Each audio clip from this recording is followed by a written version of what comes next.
नमस्कार, उत्तराखंड बुलेटिन में आप सभी का स्वागत है। मैं हूं आपके साथ ऋचा सिंह। बुलेटिन शुरुआत करेंगे पर उससे पहले एक नजर सुर्खियों पर। देश भर में श्री कृष्ण के जन्मोत्सव की धूम हर बार की तरह इस बार भी 2 दिन मनाई जा रही है जन्माष्टमी। राष्ट्रीय आपदा प्रबंधन प्राधिकरण के प्रतिनिधिमंडल ने रखा प्रस्ताव, हर जिले में बनेगा 5000 की क्षमता वाला आश्रय स्थल, सीएम ने दी सहमति। ऋषिकेश में सीएम ने किया हेलीपैड का उद्घाटन, हेली सेवा से मरीजों को लाने में होगी सुविधा, एम्बुलेंस हेलीपैड से 9 मिनट में पहुंचेगी एम्स। बाबा केदारनाथ पहुंच रहे श्रद्धालु, कठिन यात्रा के बाद भी जोश में कमी नहीं, 10,000 से ज्यादा श्रद्धालु टेक चुके हैं माथा।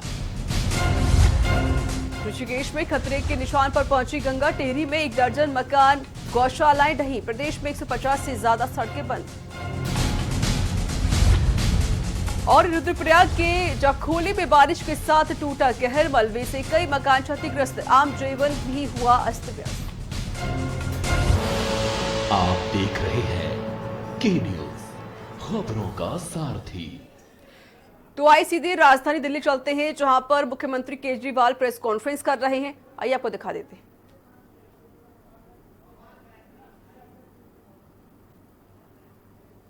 तो ये लाइव तस्वीरें आप दिल्ली से देख रहे हैं, जहां पर मुख्यमंत्री केजरीवाल इस्कॉन मंदिर पहुंचे हैं और वहां पर पूजा अर्चना करें। तस्वीरें आपकी टीवी स्क्रीन पर हैं, आप देख सकते हैं किस तरीके से। बता दें आपको, जन्माष्टमी है, इसी को लेकर दिल्ली के सीएम अरविंद केजरीवाल इस्कॉन मंदिर पहुंचे हैं और वहां पर राधा कृष्ण के दर्शन करते हुए नजर आ रहे हैं।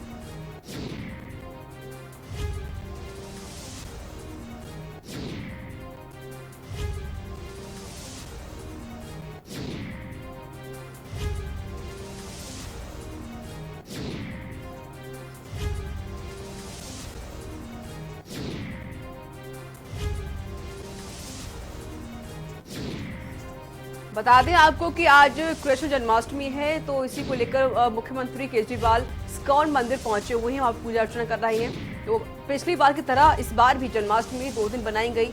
बता दें आपको, कल भी जन्माष्टमी थी और आज भी जन्माष्टमी है और इसी को लेकर मुख्यमंत्री अरविंद केजरीवाल इस्कॉन मंदिर पहुंचे हैं और उन्होंने राधा कृष्ण के दर्शन किए हैं। ये तस्वीरें आपकी टीवी स्क्रीन पर है, आप ये लाइव तस्वीरें दिल्ली से देख रहे हैं, जहां पर दिल्ली के मुख्यमंत्री अरविंद केजरीवाल इस्कॉन टेम्पल पहुंचे हुए हैं। तो इस तरीके से शंख के द्वारा कृष्ण भगवान को नहलाया जा रहा है। तो जन्माष्टमी के उपलक्ष्य पर मुख्यमंत्री अरविंद केजरीवाल इस्कॉन टेम्पल पहुंचे हैं और वो राधा कृष्ण की पूजा अर्चना करते हुए नजर आ रहे हैं। ये तस्वीरें आपकी टीवी स्क्रीन पर है। हालांकि सभी धार्मिक स्थल बंद हैं क्योंकि श्रद्धालुओं ने यही बात रखी है कि जो कोविड-19 चल रहा है, इसको देखते हुए सभी श्रद्धालु अपने घर पर ही दर्शन कर रहे हैं, अपने घर पर भी कृष्ण जन्माष्टमी मना रहे हैं।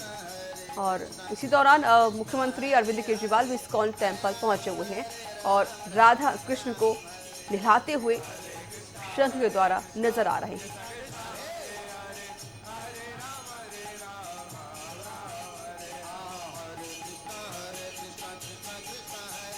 तो आज कृष्ण जन्माष्टमी है, इसी को लेकर पूरे भारत भर में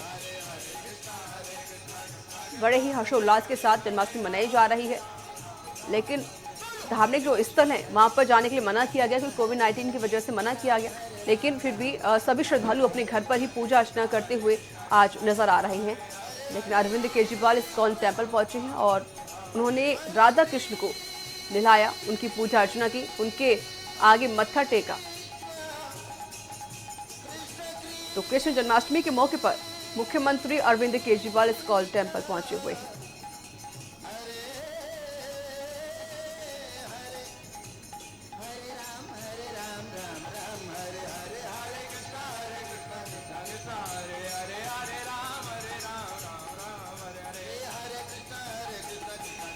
तस्वीरें आपके सामने हैं। इस्कॉन टेम्पल को काफी अच्छी तरीके से सजाया गया। आज कृष्ण जन्माष्टमी है, इसी को मद्देनजर रखते हुए कृष्ण और राधा की मूर्ति रखी गई है और खुद अरविंद केजरीवाल इस्कॉन टेम्पल पहुंचकर राधा कृष्ण के दर्शन किए, उनकी पूजा अर्चना की।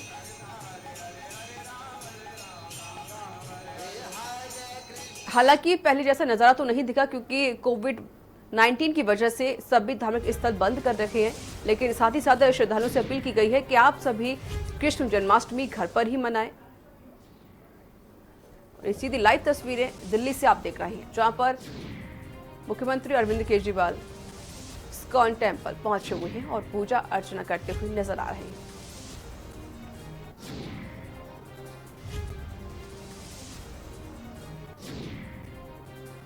देशवासियों को, दिल्ली वासियों को इस त्योहार की बहुत बहुत शुभकामनाएं देता हूं और प्रार्थना करता हूं कि देश को, दुनिया को कोरोना की इस बीमारी से मुक्ति मिले और सब लोग स्वस्थ रहें और लोग खुश रहें। सर, अभी आज पूरे कोरोना के टाइम पे अभी जन्माष्टमी में क्या मैसेज देंगे? सब लोग घर से रहे, किस तरह से लोग इस बार कोरोना वायरस के चक्कर में क्या करें? मुझे लगता है कि आज थोड़ा कोरोना की वजह से इस बार मंदिरों में लोगों का आना थोड़ा कम है। लोग अपने अपने घरों में रह के जन्माष्टमी मना रहे हैं, तो मैं भगवान से प्रार्थना करता हूं कि सब लोग स्वस्थ रहें।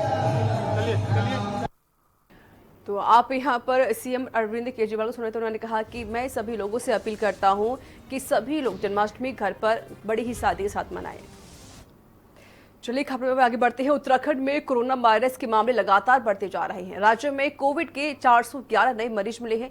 इसके साथ ही कुल मरीजों की संख्या राज्य में 10,432 हो चुकी है और वहीं अब तक 6,470 मरीज स्वस्थ होकर डिस्चार्ज हो चुके हैं।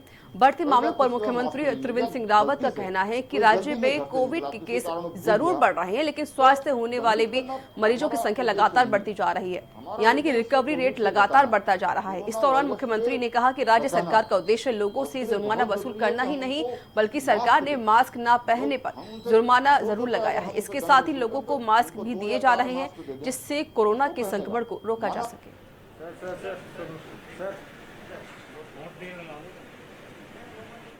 देखिए, थोड़ा दृष्टि बदलने की जरूरत है। 10,000 केस आए हैं, लेकिन एक्टिव केस 3,500 हैं। 7,500 केस सही हुए हैं। तो ये भी अगर मीडिया के माध्यम से जाए, मुझे लगता है कि उससे जनता में जो एक अनावश्यक जो एक भय का वातावरण बनता है, वो भय का वातावरण नहीं बनेगा। उसके कारण मानसिक रूप से लोगों पे बड़ा दबाव पड़ रहा है, ऐसा मैं महसूस कर रहा हूँ। इसलिए पॉजिटिव खबरें भी जानी चाहिए कि 10,500 पेशेंट यहाँ पर टोटल आए हैं, उनमें से 7,500 ठीक हुए हैं या 3,500 उसमें से एक्टिव केस हैं, बाकी ठीक हो गए हैं। उसकी इतनों की डेथ हो गई है। खबर पूरी जानी चाहिए, लेकिन हाईलाइट हम किसको करें, ये जरूर मीडिया को सोचना चाहिए। उत्तराखंड के ग्रीष्मकालीन राजधानी गैरसैंण के भराड़ीसैंण स्थित विधानसभा भवन में 15 अगस्त को विधानसभा अध्यक्ष प्रेमचंद अग्रवाल और मुख्यमंत्री त्रिवेंद्र सिंह रावत विधानसभा में ध्वजारोहण करेंगे। विधानसभा के अध्यक्ष ने पत्रकारों से बातचीत में कहा कि इस बार यह पहला अवसर होगा। उन्होंने कहा कि इससे पहले 15 अगस्त और 26 जनवरी को भी हमेशा से ही भराड़ीसैंण विधानसभा में तिरंगा फहराया जाता है। इसके साथ ही उन्होंने ये भी कहा कि गैरसैंण का ग्रीष्मकालीन राजधानी बनना 1.25 करोड़ उत्तराखंड वासियों की भावनाओं का सम्मान है। स्वतंत्रता दिवस के अवसर पर पहले ऋषिकेश विधानसभा क्षेत्र के अंतर्गत और विधानसभा देहरादून में उनकी ओर से झंडारोहण किया जाएगा। इसके बाद मुख्यमंत्री और हेलीकॉप्टर से भराड़ीसैंण पहुंचकर विधानसभा भवन में ध्वजारोहण करेंगे।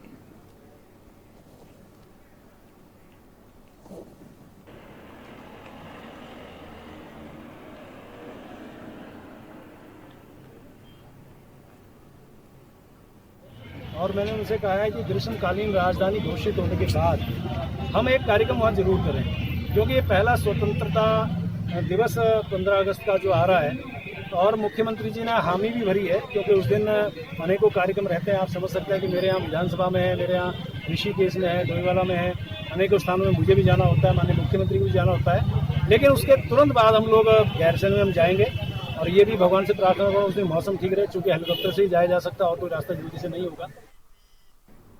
सचिवालय में लंबे समय से एक ही विभागों में डटे अनुभाग अधिकारियों को अब इधर से उधर किया जाएगा। शुक्रवार तक सीएम ने सभी विभागों को यह आदेश दे दिया है। जो अनुभाग अधिकारी एक ही विभाग में लंबे समय से हैं, उनके हटाने के आदेश शुक्रवार तक निर्गत किए गए हैं। यानी साफ है कि फाइलों के बैकलॉग को कम करने के लिए सरकार का बड़ा फैसला लेने जा रही है। आपको यह भी बता दें कि सीएम त्रिवेंद्र सिंह रावत ने हाल ही में भी यह निर्देश दिए थे और फाइलों का मूवमेंट विभागों में बहुत धीमी गति से होता है। इतना ही नहीं, सीएम ने सेक्शन अफसरों की एक वर्कशॉप करने के भी निर्देश दिए हैं। इसके साथ ही जो अधिकारी बेहतर काम करेगा उसे सीएम सुशासन अवार्ड से भी नवाजेंगे।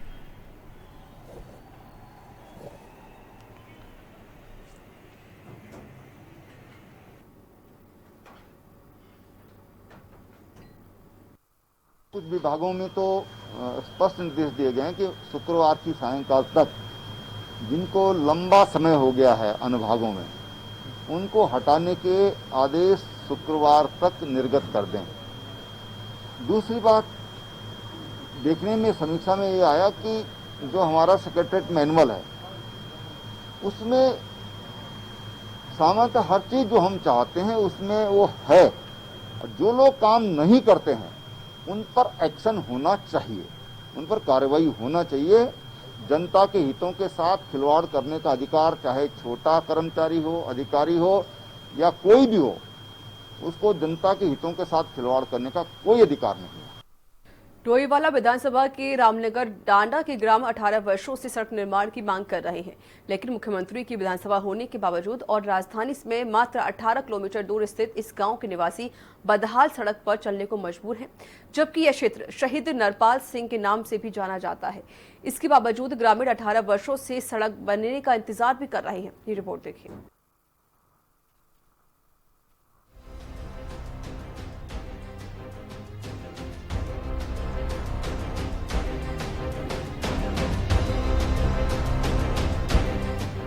डोईवाला विधानसभा के रामनगर डांडा के ग्रामीण 18 वर्षों से सड़क निर्माण की मांग कर रहे हैं, लेकिन मुख्यमंत्री की विधानसभा होने के बावजूद और राजधानी से मात्र 18 किलोमीटर दूर स्थित इस गांव के निवासी बदहाल सड़क पर चलने को मजबूर हैं, जबकि यह क्षेत्र शहीद नरपाल सिंह के नाम से भी जाना जाता है। इसके बावजूद ग्रामीण 18 वर्षों से सड़क बनने का इंतजार कर रहे हैं। ग्रामीणों का कहना है कि मुख्यमंत्री त्रिवेंद्र सिंह रावत की यह विधानसभा है और ग्रामीण मुख्यमंत्री से लेकर विभागीय अधिकारियों से कई बार गुहार लगा चुके हैं, लेकिन अभी तक कोई भी कार्रवाई सड़क निर्माण को लेकर नहीं हुई है, जिससे ग्रामीणों में आक्रोश भी देखने को मिल रहा है। इस सड़क का निर्माण 18 वर्ष पूर्व हुआ था, तो तब से इस सड़क की स्थिति ऐसी है, इसका कोई जीर्णोद्धार नहीं हुआ है। शासन प्रशासन से गुहार लगा लगा के थक गए हैं, कोई इस सड़क को देखने को तैयार नहीं है। और माननीय मुख्यमंत्री जी का एक बार क्षेत्र में एक कार्यक्रम था, वो माननीय मुख्यमंत्री जी खुद इसका भौतिक निरीक्षण कर चुके हैं, आश्वस्त कर चुके हैं ग्रामीणों को कि हम जल्दी से इसका जीर्णोद्धार करेंगे, लेकिन आज तक उन्होंने न कोई टीम भेजी है, न कोई इसको देखने को तैयार है। और हम तो यही चाहेंगे कि बहुत जल्दी इसका निर्माण हो, और बाकी बहुत सारे लोगों को इससे दिक्कत हो रही है। तो आते हैं चले जाते हैं, कोई सूचना भी नहीं देता क्या है कैसा है। आते हैं चले जाते हैं, देखते हैं, लेकिन काम कुछ नहीं होता इस रोड पे। इस पे कोई काम। कितनी लंबी सड़क है, कितनी दूरी की है लगभग? ये करीब 2-2.5 किलोमीटर की होगी। भुइयां से लेके भुइयां मंदिर से लेके इस सड़क का यही हाल है। उधर भुइयां मंदिर से लेके ऊपर तक तो करीब 2-2.5 किलोमीटर तो होगी ये। उधर जब मीडिया ने इस बदहाल सड़क का मामला त्रिवेंद्र सरकार में दायित्वधारी राज्य मंत्री करण बोहरा के सामने रखा, तो उन्होंने बताया कि उनके सामने सड़क निर्माण का मामला सामने आया है और उन्होंने लोक निर्माण विभाग के अधिकारियों से क्षेत्र का भ्रमण कर शीघ्र ही सड़क निर्माण कराने के लिए कहा है। देखिए, मेरी जानकारी में ये पूरी रोड का जो मैटर है आ चुका है, और मैंने इसका संज्ञान लेते हुए संबंधित विभाग के PWD के अधिकारियों को इस रोड को बनाने के लिए निर्देशित किया है, और मैं समझता हूं कि वो जनता की जरूरत के हिसाब से वो रोड तुरंत बन जानी चाहिए और जो क्षेत्र की जनता को इसका लाभ मिल सके। डोईवाला विधानसभा, जिसे आदर्श विधानसभा बनाने के लिए डोईवाला के विधायक सूबे के मुख्यमंत्री त्रिवेंद्र सिंह रावत लगातार विकास को गति दे रहे हैं, लेकिन उनका विधानसभा से मात्र 18 किलोमीटर दूर यह रामनगर डांडा की बदहाल सड़क सरकार और डोईवाला के जनप्रतिनिधियों को आईना दिखाने का काम कर रही है। विकास के बड़े बड़े दावे इस गाँव में आकर फेल नजर आते हैं। 2022 के विधानसभा चुनाव से पूर्व अगर सरकार ने सड़क की सुध लेकर इसे नहीं सुधारा तो फिर गांव के लोग भाजपा को वोट देने के बारे में सोचने को मजबूर हो जाएंगे। इससे शासन प्रशासन को चाहिए कि इस 2.5 किलोमीटर लंबी बदहाल सड़क का संज्ञान लेकर तत्काल प्रभाव से कार्रवाई कर गांव बुनियादी सुविधा प्रदान करे, तब जाकर सही मायने में डोईवाला आदर्श विधानसभा इस गाँव के लोगों के लिए होगी। डोईवाला से के न्यूज के लिए राजकुमार अग्रवाल की रिपोर्ट। तो उत्तराखंड खबरों में आगे बढ़ेंगे, लेकिन इससे पहले आपको उत्तर प्रदेश से लखनऊ से बड़ी खबर बता देते हैं। योगी सरकार में एक और मंत्री कोरोना से ग्रसित हो गए हैं। बड़ी खबर लखनऊ से, चिकित्सा शिक्षा मंत्री सुरेश खन्ना हुए हैं कोरोना से संक्रमित। कैबिनेट मंत्री सुरेश खन्ना भी कोरोना पॉजिटिव पाए गए हैं। तो बड़ी खबर आपको बता रहे हैं, चिकित्सा शिक्षा मंत्री सुरेश खन्ना हो गए हैं कोविड पॉजिटिव। तो बता दें, उनको हल्के लक्षण आए थे, इसको लेकर उन्होंने जांच पड़ताल कराई, उनकी टेस्टिंग की गई। तो टेस्टिंग में उनकी रिपोर्ट कोविड पॉजिटिव आई है। लेकिन फिलहाल कैबिनेट मंत्री सुरेश खन्ना अस्पताल में भर्ती है, उनका इलाज किया जा रहा है। तो लगातार कोविड का कहर बढ़ता ही जा रहा है। उत्तर प्रदेश में भी लगातार आंकड़े बढ़ते जा रहे हैं। लेकिन इस बीच बात हम अगर राजनीतिक की करें तो राजनेता भी इसी से अछूते नहीं है, वो भी इसकी चपेट में आते हुए साफ तौर पर नजर आ रहे हैं। तो कैबिनेट मंत्री सुरेश खन्ना कोरोना पॉजिटिव पाए गए हैं। और यहां वक्त एक छोटे से ब्रेक का है, ब्रेक के बाद जल्द हाजिर होंगे।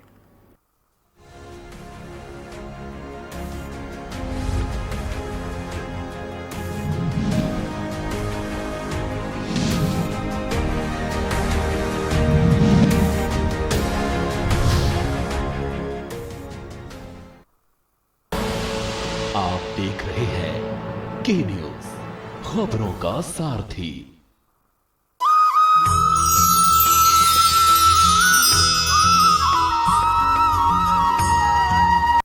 राम की जिंदगी को थोड़ा पढ़ भी लीजिए। आप मुद्दे से भटक रहे हैं। सब बोलेंगे, सबकी सुनेंगे, अनुशासन के साथ सवालों की झड़ी अड़ी, क्योंकि हमें है देश की पड़ी। सोमवार से शुक्रवार शाम 6 बजे TV9 भारतवर्ष, अब तो सब देख रहे हैं। या हमारी कोई सैलरी नहीं बढ़ा रहे। यार किसको क्या हुआ? प्रबंधन द्वारा टॉर्चर करने पर छात्रा यहाँ तक गिरी।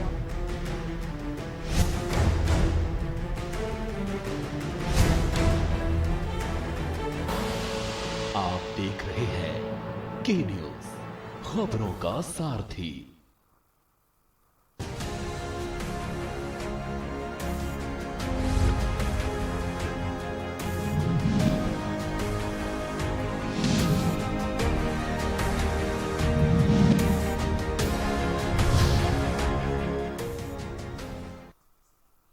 ब्रेक के बाद स्वागत है। खबरों में आगे बढ़ते हैं। हल्द्वानी से नैनीताल को जोड़ने वाले राष्ट्रीय राजमार्ग 87 जिला मुख्यालय से करीब 10 किलोमीटर दूर बल्दिया खान के समीप रात भर से हो रही बारिश के चलते सुबह करीब 11 बजे भूस्खलन से भारी मात्रा में मलबा आने से बाधित हो गया। मोटर मार्ग में भारी मलबे के कारण दोनों और रोडवेज की बसों के साथ ही दर्जनों वाहन फंस गए हैं। और सूचना पर मौके पर पहुंची लोक निर्माण विभाग की टीम ने 1 घंटे कड़ी मशक्कत के बाद जेसीबी से मलबा को हटाकर यातायात के लिए खोल दिया गया।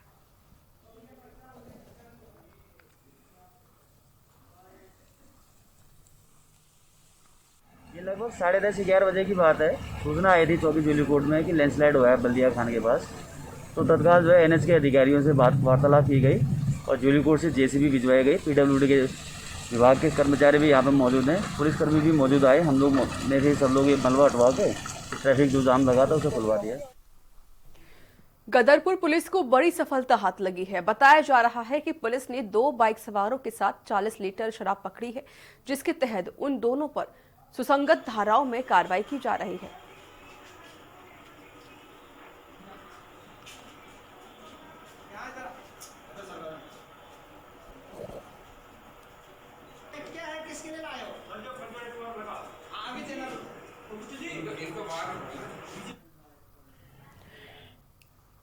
रुद्रप्रयाग में केदार घाटी और केदारनाथ यात्रा की लाइव रुद्रप्रयाग गौरीकुंड राजमार्ग के बांसवाड़ा में बंद होने के बाद मार्ग को चौथे दिन खोल दिया गया है।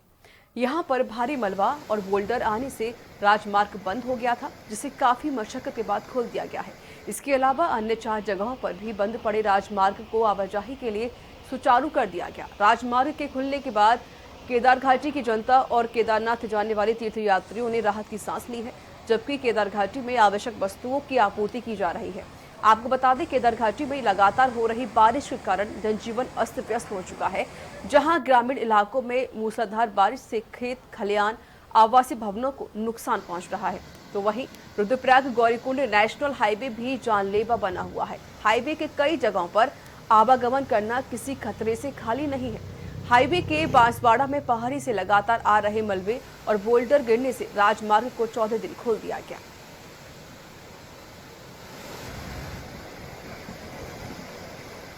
पिछले 2-3 दिनों से वाकई बहुत संवेदनशील बना हुआ है और इस बार बारिश में जितने भी फिशर्स हैं खुले हुए हैं, तो लैंडस्लाइड की घटनाएं हो रही हैं, सिंकिंग की भी घटनाएं हो रही हैं। नदी का भी काफ़ी तेज बहाव है, तो जहाँ जहाँ पर नदी टकरा रही है वहाँ भी सड़क टूटने की घटनाएं सामने आ रही हैं। सभी जगह हमारी मशीन लगी हैं, करीब 35 मशीनें जगह जगह पर तैनात हैं और जैसे ही स्थिति सामान्य होती है, पत्थरों को गिरना रुकता है, मार्ग को तो तत्काल खोलने की कार्रवाई भी की जा रही है।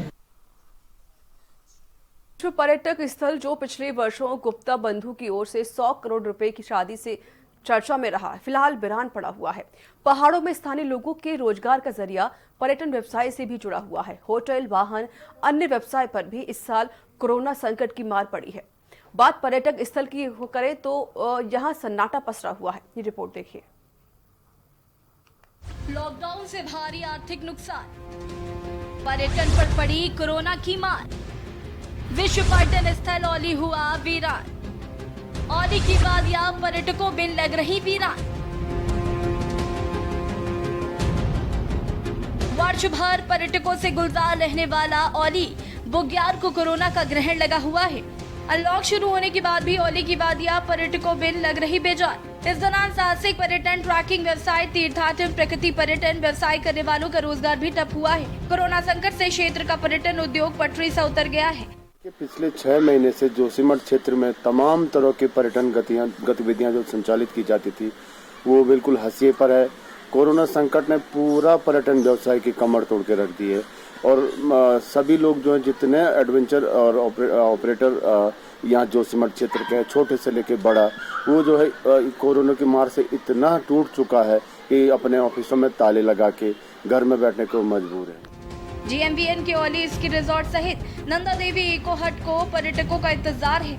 निगम की कामधेनु औली चेयरलिफ्ट भी कोरोना संकट में बंद पड़ी है। वहीं चेयरलिफ्ट संचालन बंद होने की वजह से GMBN को प्रतिदिन लाखों का घाटा हो रहा है। औली में पर्यटन सीजन से रोजी रोटी चलाने वाले स्थानीय युवाओं और होटल, ढाबा, वाहन चालकों, होम स्टे संचालकों को लॉकडाउन से भारी आर्थिक नुकसान हो रहा है। एडवेंचर संगठन जोशीमठ से जुड़े 2 दर्जन युवा टूर संचालकों का व्यापार पूरी तरह से ठप हो गया। टूर एजेंसी में काम करने वाले लोगों पर बड़ा असर पड़ा है। एसोसिएशन जोशीमठ के अध्यक्ष विवेक पवार कहते हैं कि कोरोना संकट के चलते पूरा पर्यटन व्यवसाय चरमरा गया है। एडवेंचर एसोसिएशन जोशीमठ का अध्यक्ष व औली का स्थानीय निवासी हूँ और जब से हमारे देश में यहाँ पर लॉकडाउन चला हुआ है, तो इसका सीधा सीधा असर हमारे औली में भी पड़ा हुआ है। यहाँ पर तो यहाँ पर जो तमाम एडवेंचर कंपनियाँ, होटल, रिजॉर्ट, गेस्ट हाउस वगैरह थे, सब पे ताला लग चुका है। तो और जितने भी इसमें जो काम करने वाले जो हमारे एम्प्लॉई और कर्मचारी थे, आज उन सब की नौकरियां चली चुकी है और नौकरियां जाने की वजह से वो सब लोग अपने अपने घरों को जा चुके हैं और उनके सामने 2 वक्त की रोटी जुटाने का भी एक बहुत बड़ा संकट उनके सामने है। चारधाम यात्रा सहित ग्रीष्मकालीन पर्यटन सीजन हुआ चौपट। हालांकि चारधाम यात्रा के खुलने से बद्रीनाथ धाम के दर्शन हेतु यात्री पहुंच रहे हैं, लेकिन औली जोशीमठ बद्रीनाथ में रात्रि विश्राम नहीं करने और Joshimath Auli ropeway chair lift के कोरोना संकट के कारण बंद होने से भी टूरिस्ट औली की ओर रुख नहीं कर रहे हैं, जिसके चलते औली में पर्यटन पूरी तरह से चौपट होकर रह गया है। ऐसे में स्थानीय पर्यटन व्यवसाय पूरी तरह से टूट चुके हैं। उनको सरकार से उम्मीद है कि जल्द ही पर्यटन व्यवसाय को गति मिलेगी। चमोली से के न्यूज के लिए अनिल राणा की रिपोर्ट। अगर इंसान में पर्यावरण के प्रति प्रेम जाग उठे तो धरती के फिर से स्वच्छ और हरी भरी हो सकती है। इतिहास गवाह है कि जब भी इंसान ने मेहनत के लिए हाथ उठाई है तो क्रांति आई है। आज हम आपको नैनीताल की ललिता से मिला रहे हैं, जिन्होंने अपने नाम को सार्थक मानते हुए नगर भर में स्वच्छता की लता फैलाने का जो संकल्प लिया, उसी का परिणाम है कि धीरे धीरे ही सही उनकी मेहनत अब रंग लाने लगी है। ये रिपोर्ट देखिए।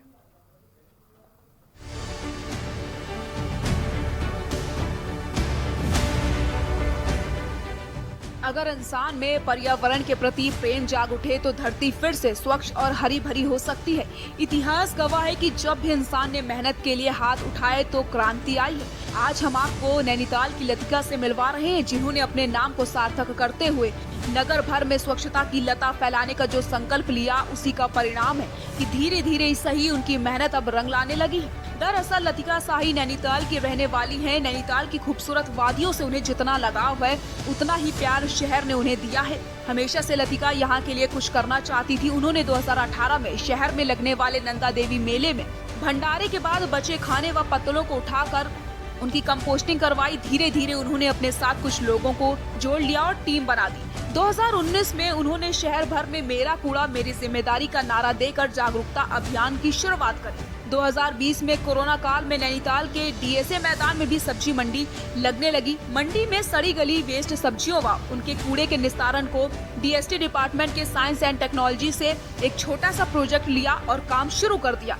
लतिका शाही अपनी टीम के साथ रोजाना मंडी से करीब 200 से 300 किलो कूड़ा उठाती है और नगर पालिका के सहयोग से सारी वेस्ट सब्जियों का नारायण नगर में कंपोस्ट करवाती है। मैं इसी शहर नैनीताल शहर को बिलोंग करती हूँ और मुझे इस शहर से बेहद प्यार है और इसकी खूबसूरती जो है आजकल सभी जगह जैसे देख रहे हैं कूड़ा हो रहा है, यहाँ पे भी बहुत कूड़ा हो रहा है और इसी उससे मैंने DST department of science and technology से एक प्रोजेक्ट लिया जिसमें हम वेस्ट सेग्रीगेशन की बात करते हैं और मैंने सिर्फ ऑर्गेनिक वेस्ट मैनेजमेंट लिया है, जिसमें हम मंडी का फ़िलहाल कूड़ा उठा रहे हैं और मंडी का उठा के नगर पालिका और हिलदारी जो अभियान है उनके संग हमने नारायण नगर साइट में जाके हम उसको कंपोस्टिंग करते हैं। लतिका की मेहनत और उनके जज्बे को हम सलाम करते हैं। अगर हम में से कुछ लोग अपने कीमती वक्त से कुछ समय दे सके तो मोदी जी का स्वच्छ भारत अभियान सार्थक हो उठेगा। नैनीताल से के न्यूज़ के लिए कांता पाल की रिपोर्ट। तो इसी के साथ उत्तराखंड के बुलेटिन में इतना ही। आगे देखिए सुबह बोलेगा।